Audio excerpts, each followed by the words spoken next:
Hello students, welcome to Legacy IAS Academy. In this video, we are going to discuss about the impact of the IMF on the Pakistan's agriculture sector or farm sector. We know that just after the conclusion of Operation Sindoor, Pakistan is and still is facing balance of payment crisis, and that is why it has to go to IMF to ask for the loan which was granted to it. But as you know that every loan comes with its own terms and conditions, and in this context it seems that the IMF's loan is tied to certain conditions that Pakistan has to fulfill, largely by rationalizing or even removing the subsidies from the agriculture or farm sector as such. So let us try to understand that what this entire what you can call as issue is all about, and how IMF has impacted the Pakistan's agriculture program as such. Now we know that Pakistan government has not declared any MSP. MSP is a general practice where a minimum support price for certain crops is declared by the government, that even if the market price falls below this, government will ensure that farmers are paid this minimum price,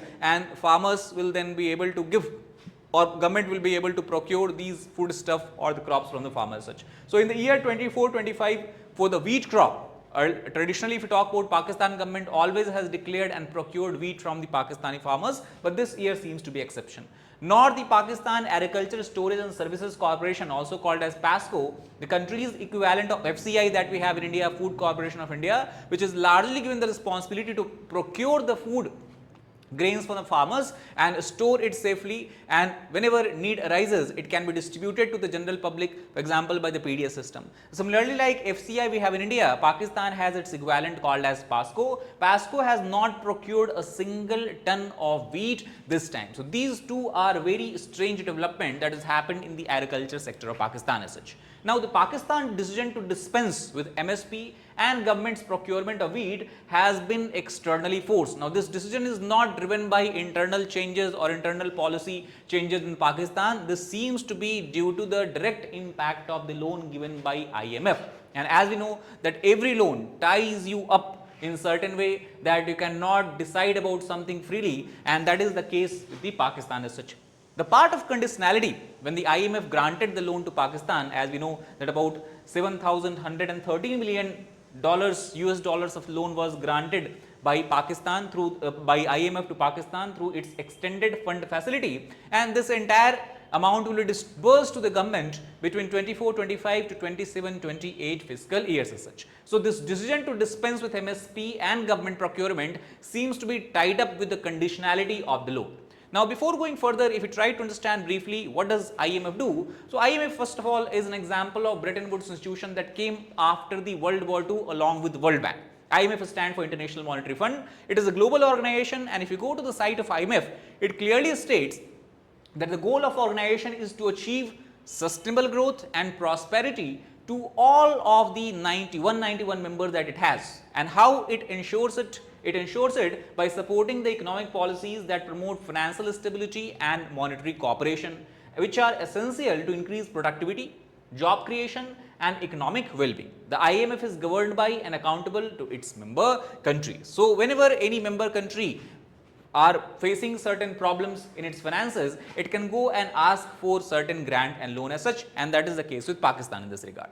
Now it seems that Pakistan has signed and submitted a memorandum of economic and financial policies to the IMF, and this so-called memorandum, if you look into details, clearly states that in the case of wheat is very important because wheat is considered as the staple crop or staple food of Pakistan. That means large number of Pakistani people are dependent on wheat and wheat related products for surviving. So the Pakistani government has said that we have abstained from announcing support prices and undertaking provincial procurement operations during the 2025 Rabi season. Rabi, Kharif, Jaid, 3 seasons we have cropping seasons, as you know. So wheat is an example of Rabi crop. So in this Rabi season, we have not declared any support prices, that is the Pakistani government is saying, and are committed to continue this approach going forward. Now this is very interesting. It is not that it is going to take, this is an event that Pakistan will witness for the first time, rather this approach will continue. That means in the succeeding years also, we cannot expect Pakistani government to either procure food grains or declare minimum support prices for the farmers as such. This is committed to winding down PASCO.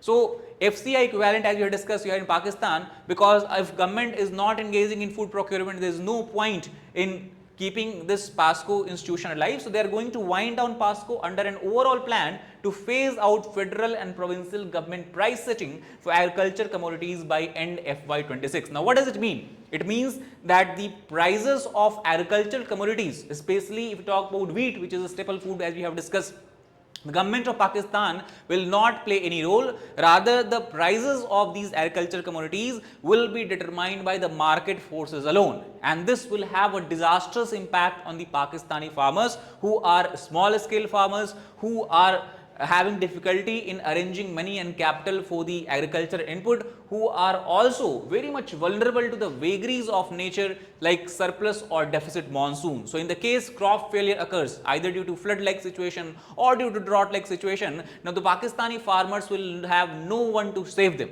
In case of India, for example, if farmers even lose crops, and for example, if there is a sudden huge supply of agricultural commodity, then government can come and save farmers by giving them a minimum support price, so they will not incur heavy losses. So it has helped in India as well as also it has helped in Pakistan in ensuring that the interest of farmers is what you can say upheld, and also it has helped in reducing the cases and instances of farmer suicide, and also we can say starvation and famine like situation. Now the promises that Pakistan had made while taking the loan from IMF seems to be by rationalizing Price Control and Prevention of Profiteering and Hoarding Act 1977, which is similar to the Essential Commodities Act that we have in India.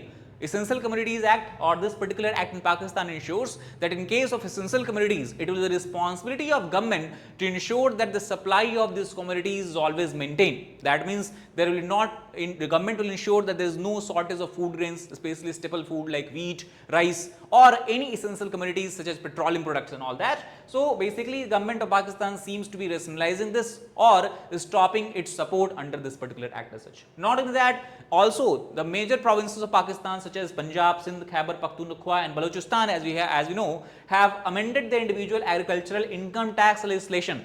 Now this is very interesting. Not only government is withdrawing its support from the farmers by removing MSP like provisions or by not procuring food grains from the farmer, rather it is also aligning the federal level personal and corporate income tax regime. It means that now it is quite possible that Pakistani farmer or Pakistani agriculturalist will have to pay tax on the income they are generating from the agricultural activity. To give you idea, in case of India, any income from agriculture is basically tax free in nature. So this is going to change in Pakistan as well. Amendments will enable taxation of farm incomes to commence from January 1st, 2025. This means, it means this fiscal year itself, the people of Pakistan who are generating income from agriculture will have to pay tax to the government as such. Now, if you try to take a look at the India situation, if you compare, India has never been under any IMF guided program since June 1993. We know that it was in the year 1991. India also had faced balance of payment crisis and it had to go and take loan from the IMF. The last tranche was taken in the year June 1993, where India has borrowed equivalent of about $2,394 million. But by 31st May 2000, already India has repaid all of the loan that it has taken from IMF as such. So since then, now IMF cannot influence any policy of India, whether it is related to agriculture or anything else. So because there is no IMF conditionality linked to the financial assistance to India, there is no question of any reforms in India being imposed from outside, leave alone at gunpoint. That means the situation that we are seeing in Pakistan today, that kind of situation we cannot expect to see in India because there is no conditionality of IMF attached to India as such.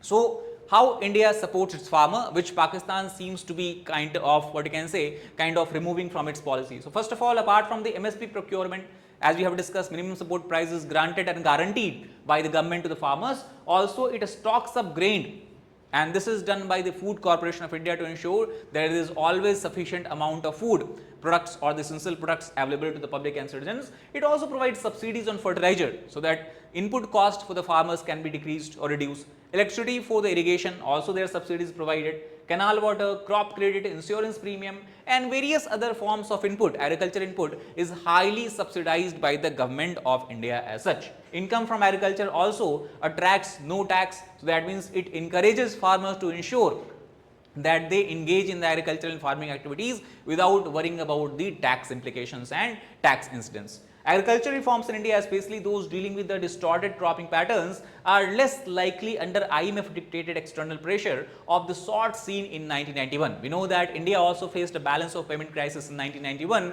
because we did not have enough money to cover more than 1 month of import as such, and this is exactly the situation that Pakistan is facing today. Pakistan also do not have enough forex reserve that it can ensure import of all the essential items that it is doing today. If we talk about India, since 1991 it has come a long way. Today India has a robust reserve of more than $600 billion in its forex exchange that ensures import cover for a very long period of time, as such many months actually. So, if we talk about the possibility of future reforms in India, one thing we have to understand, like for example, also we have seen few years back, the central government has to roll back or repeal the 3 farm laws that it was able to pass through parliament due to the internal pressure created by the farmers largely from the northwestern part of India as such. That means any agricultural reform in India and changes made in Indian agriculture policy will not be externally dictated, such as IMF, World Bank and all. Rather, it will be due to the changes in the internal politics of India as well. The impetus to farm reform in India is more likely to come from internal fiscal as opposed to external BOP pressure, that is balance of payment pressure. And that would probably be at an individual state level, Punjab for instance, rather than from the central government as such. So, this is very contrasting as compared to the situation that we are seeing in Pakistan. Now, let us try to look at the production of various key crops between India and Pakistan. So, if you look at the 4-5 major crops that is produced by both countries, wheat, Pakistan produces about 31.44 million tons of wheat. India on the other hand produces 113.29 tons of wheat. That means now we know that Pakistan's size is almost 30% of that of India. So, you can compare Pakistan with the Uttar Pradesh as such. Both UP and Pakistan produces same amount of wheat almost we can say, and actually Uttar Pradesh is producing 4 million tons more wheat than the entire Pakistan as such. Second, we talk about rice. Pakistan produces 9.75 billion tons of rice. That means it does not stand anywhere with the total production of India being at 138 million tons, and even the single state of Punjab and Uttar Pradesh in India, if you look at the table here, is producing more rice than the entire Pakistan together. Maize similarly, India produces about 37.6 million tons of maize.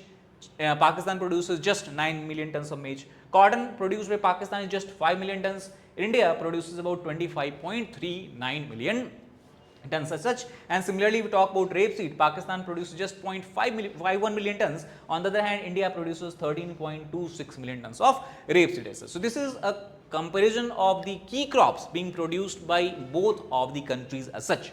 Now, if you take a look at the most important crop, experts agree that wheat is the Pakistan's staple food because the per capita consumption of wheat in Pakistan is around 124 kilograms per year, and it is being one of the highest in the world according to the United States Department of Agriculture. That means one thing we can say with certainty, that Pakistani population to a large extent is dependent on wheat, and wheat ensures food security in Pakistan, and it is the wheat where government of Pakistan has withdrawn its support in the form of minimum support prices or in terms of procurement. That means it not only creates a difficult situation for the Pakistani farmer, it also in the future can create a food security problem for the Pakistani population, as they might not be able to get enough quantity of wheat for their survival and for their consumption as such.